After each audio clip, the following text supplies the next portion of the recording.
We will make America stronger. Donald Trump supporters gathered Friday outside New York's Trump Tower, where he said his guilty verdicts were orchestrated by President Joe Biden. Just so you understand, this is all done by Biden and his people.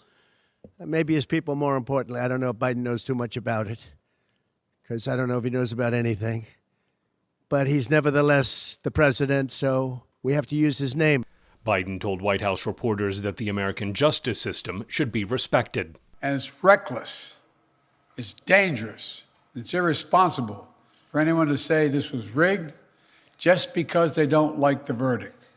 A jury found Trump guilty of falsifying business records to conceal payments to an adult film star to influence the outcome of the 2016 presidential election.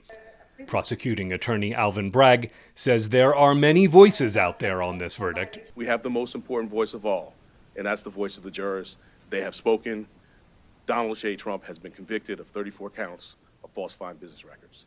For U.S. voters, Trump's convictions could make a difference in what's expected to be a close election, says Hofstra University professor Mina Bose. The question is really for undecided voters, independent voters, voters who may be disappointed with President Biden for a multitude of reasons, but were not keen, perhaps not keen on supporting Donald Trump.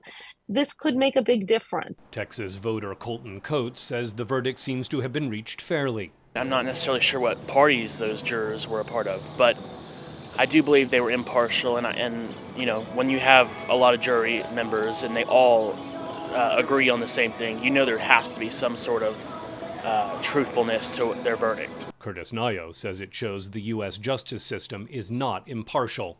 If the people in the country don't see the judicial system as it is right now, don't think if they can do this to a president especially for what they've been going at the last 7 or 8 years on him, they need to wake up because they're next. Trump attorney Todd Blanche says he'll appeal the verdicts. That will make all the difference, says Alabama voter Bill Adams.